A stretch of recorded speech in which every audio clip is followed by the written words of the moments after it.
மணிரத்னம் அவர்களின் தளபதி படத்தில் மம்பூட்டி அவர்களின் உதவியாளரில் ஒருவராக நாகேஷ் அவர்கள் வருவார். நாகேஷ் அவர்களிடம் 10 நாள் கால்ஷீட் வாங்கி இருந்த போதிலும் படத்தில் நாகேஷ் அவர்கள் நடித்த 3 காட்சிகள் மட்டுமே இடம்பெற்றிருந்தன.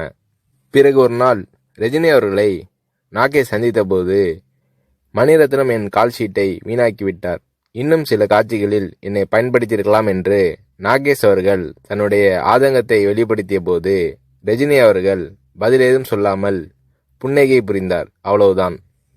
பின்னர் தான் நாகேஷ் அவர்களுக்கு ரஜினி அவர்களின் மௌனத்தின் அர்த்தம் புரிந்தது. ரஜினி அவர்களிடம் பேசிக்கொண்டிருக்கும் போது அங்கே இல்லாத 3வது நபரை பற்றி குறை சொல்லி பேசினால் ரஜினி அவர்கள் அதை விரும்புவதில்லை. 3வது மனிதரை பற்றி பேசுவதோ விமர்சிப்பதோ நாகரீகம் இல்லை என்பது ரஜினி அவர்களின் பாலிசி. இது நாகேஷ் அவர்களுக்கு தெரிய வந்தபோது ரஜினி அவர்கள் மீதான மதிப்பு நாகேஷ் அவர்களின் உள்ளத்தில் பல மடங்கானது.